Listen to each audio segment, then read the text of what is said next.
जी, आज हम if statement के बारे में देखेंगे कि इफ़ स्टेटमेंट जो है वो अ, उसकी यूसेज के बारे में और कहाँ पे उसको यूज़ किया जाता है। नॉर्मली तो ये होता है कि कंप्यूटर जो है वो लाइन बाय लाइन जो है वो जितनी भी इंस्ट्रक्शंस दी हुई होती हैं उनको एग्जीक्यूट करता है। मतलब कोई अनकंडीशनल उनको एग्जीक्यूट करता चला जाता है। यानी स्टेटमेंट बाय स्टेटमेंट, पहली स्टेटमेंट, दूसरी स्टेटमेंट, तीसरी स्टेटमेंट, इस तरह से वो एग्जीक्यूट करता चला। मीन कि वो कोई ऐसा नहीं होता कि कोई वो स्मार्ट हो, कोई वो कुछ फैसला कर पाए, यानी डायनेमिक हो वो। यानी कि हम ये चाह रहे होते हैं कि जो प्रोग्राम है उसको डायनेमिक बनाया जाए, स्मार्ट बनाया जाए, स्मार्ट डायनेमिक बनाया जाए, लॉजिकल बनाया जाए। ठीक है, लॉजिकल बनाया जाए। डायनेमिक का मतलब मैं ये कहना चाह रहा हूँ कि मतलब है वो उधर ही सिचुएशन के अकॉर्डिंगली जो है वो अपने डिसीजन को बेहतर करे, चेंज करे। तो यहाँ पर जो है हमने कहा कि लाइन बाय लाइन वो देख रहा है सब स्टेटमेंट्स को, और उसमें कोई यानी कि ये कैपेबिलिटी नहीं है कि वो कोई स्मार्ट कोई डिसीजंस वगैरह करे। ठीक है, कोई लॉजिकल कोई डिसीजन करे। तो ये किया गया कि इफ़ स्टेटमेंट को जो है वो इंट्रोड्यूस करवाया गया। और इसके आगे जो है देखें, ये सिंटैक्स की तरफ चलते हैं कि यहाँ पे सिंटैक्स है कि इफ़ ये कंडीशन अगर ट्रू होती है तो देन क्या होगा।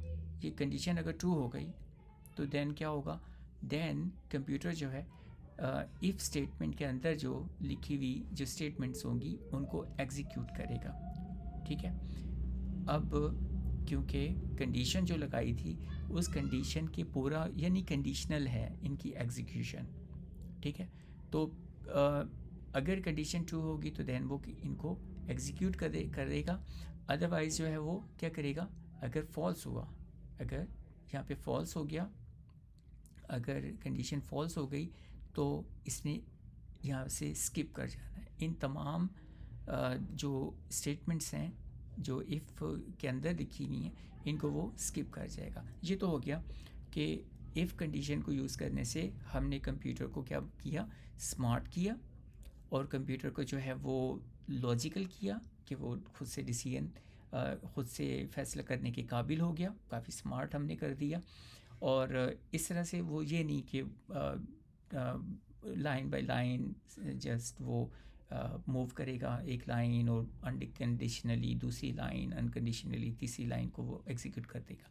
आगे चलते हैं।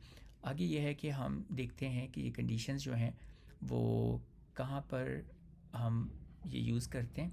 तो देखें यहाँ पे ये लिखा हुआ है कि अब कंप्यूटर जो है वो इस काबिल हो जाता है कि वो डिफरेंट रिस्पॉन्सेज देता है डिफरेंट सिचुएशंस में। ठीक है, यानी कि कंडीशन और सिचुएशन को देख करके वो डिसीजन करता है ए बी सी में से उसने क्या सिलेक्ट करना है। स्मार्ट हो जाता है, लॉजिकल हो जाता है। और कंडीशन जो जितनी भी कंडीशंस होती हैं यहाँ पर वो कंडीशन हमने बनाई हुई होती हैं रिलेशनल ऑपरेटर्स को यूज़ करके, रिलेशनल ऑपरेटर्स, और दूसरा जो है वो लॉजिकल ऑपरेटर्स को यूज़ करके हमने ये बनाई हुई होती हैं।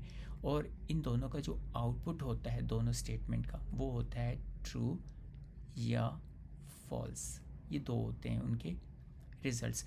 अच्छा, ट्रू आएगा तो देन वो एंटर हो जाएगा इफ़ स्टेटमेंट के अंदर जो लिखी हुई है स्टेटमेंट उनको वो लाइन बाय लाइन करेगा, या यहाँ वहाँ पे भी अगर कोई और कंडीशन अप्लाई की गई है तो वो उस कंडीशन के अकॉर्डिंगली जो है वो डिसीजन करेगा, और इस तरह से ये फिर एंड हो जाएगा। हम देखते हैं कि जी पहला जो है, थोड़ा सा हम इसको जूम इन करते हैं।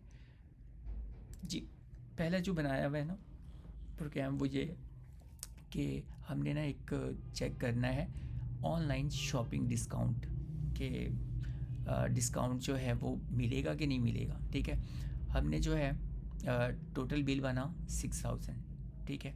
और इसके बाद चेक किया गया कि क्या 6000 जो है वो ग्रेटर देन 5000 है, जो उन्होंने कंडीशन लगाई भी नहीं, 5000 से ज़्यादा आप करोगे, शॉपिंग करोगे, तो देन जो है हम देंगे आपको डिस्काउंट, ठीक है। तो डिस्काउंट यस अप्लाइड, बिल्कुल डिस्काउंट मिल गया। मोर देन 5000 से ज़्यादा जो है अगर करेंगे शॉपिंग, तो देन जो है वो डिस्काउंट, तो डिस्काउंट मिल गया। अगर यहाँ पर ये होता कि बिल बना हुआ होता 2000, तो उसने चेक करना था कि 2000 जो है वो ग्रेटर देन 5000 है, नहीं है, तो उसने इसको स्किप कर जाना था, स्किप करता और डिस्काउंट नहीं मिलने वाला था। आगे चलते हैं, एक और एग्जांपल है यहाँ पर है। डिक्लेयर जो है बैटरी, ये यहाँ पे आना चाहिए था, ये आगे पीछे हो गए स्टेटमेंट। तो डिक्लेयर हमने किया, एक देखें ना, डिक्लेरेशन बहुत ज़रूरी है, जो वेरिएबल को यूज़ करेंगे ना, यूज़ करने से पहले डिक्लेयर करना है, ये हमने पहले भी डिस्कस किया हुआ है। तो बैटरी क्या है जी, इसमें 15 यानी कि वैल्यू है, तो वो ये देख रहा है कि क्या 15 जो है वो लेस देन और इक्वल टू 20 है। बैटरी कौन सी है, ये मोबाइल बैटरी लग रही है, ठीक है जी। मोबाइल बैटरी का बनाया हुआ होता है ना कि भाई आपको कब वो करेगा, बताएगा, मैसेज करेगा कि जो है वो बैटरी लो हो गई है। तो 15% जैसी बाकी रहेगी, और जो कि 20 से कम है, तो उसने फ़ौरन मैसेज दे देना है कि जी लो बैटरी, वार्निंग आ जाएगी।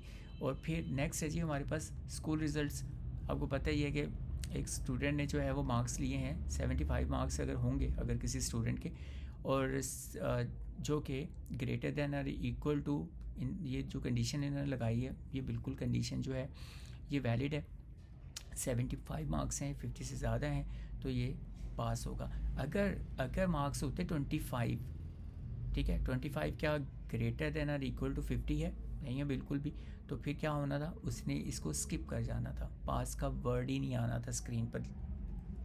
अच्छा, इसके बाद चलते हैं, यानी कि यहाँ पे अभी ऑल्टरनेट की बात नहीं की गई। अब हम आगे चलते हैं कि अब है हमारे पास एटीएम, कैश हम लेने जाते हैं, और हमें कैश का पता ही है कि कैश हमारा जो हम विड्रॉ करने लगे हैं ना, वो हमारे बैलेंस से कम होना चाहिए, ठीक है। जो विड्रॉ करने लगे हैं हम, हमारा बैलेंस 5000 है, ठीक है, ये 5000, और मैं विड्रॉ करना चाह रहा हूँ 3000, तो बिल्कुल वो विड्रॉ करने देगा, यस करने देगा, क्योंकि 5000 बैलेंस है, 3000 मैं विड्रॉ करना चाह रहा हूँ, तो 2000 तो फिर भी बैलेंस रहेगा ना, तो यस ये इसमें एंटर होगा। और अगर मैंने क्या किया कि बैलेंस मेरा जो है वो जितना भी है, चलें 2000 कर देते हैं, 2000 बैलेंस है और मैं 3000 विड्रॉ करना चाह रहा हूँ, तो वो क्या करेगा, स्किप कर देगा, नहीं ये शो करेगा कि कैश जो है वो विड्रॉ हो सकता है। अच्छा, आगे चलते हैं कि पासवर्ड करेक्ट है कि नहीं है। पासवर्ड करेक्ट होता है ना, तो फिर लॉगिन सक्सेसफुल हो जाता है, अदरवाइज़ नहीं होता। तो पासवर्ड में हमने ट्रू डाल दिया, बूलियन है, ठीक है, ट्रू या फॉल्स।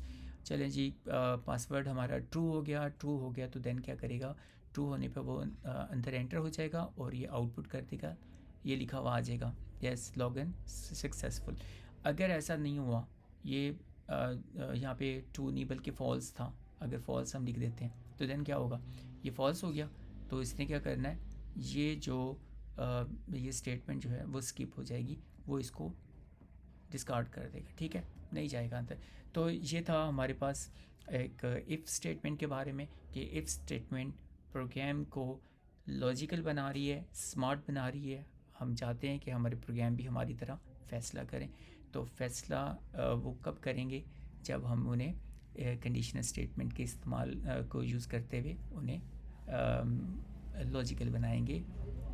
ओके, ये हो गया हमारा आज की क्लास इफ़ स्टेटमेंट पर। नेक्स्ट हम देखेंगे इफ़ एल्स, यानी कि इफ़ स्टेटमेंट में हमने देखा कि कंडीशन अगर ट्रू है तो देन वो इन स्टेटमेंट को एग्जीक्यूट कर रहा है। हम कहते हैं अगर ये ट्रू नहीं है, फॉल्स हो जाए, तो देन कुछ तो हमें दिखाई देना चाहिए, तो मतलब वो दिखा दे लॉगिन हुआ नहीं हुआ, देखिए ना सक्सेसफुली लॉगिन हुआ, अगर नहीं हुआ तो तब वो भी तो दिखा दे ना कि क्यों नहीं हुआ, तो वो हम इफ़ एल्स में देखेंगे, उसमें हमारे पास अल्टरनेट है।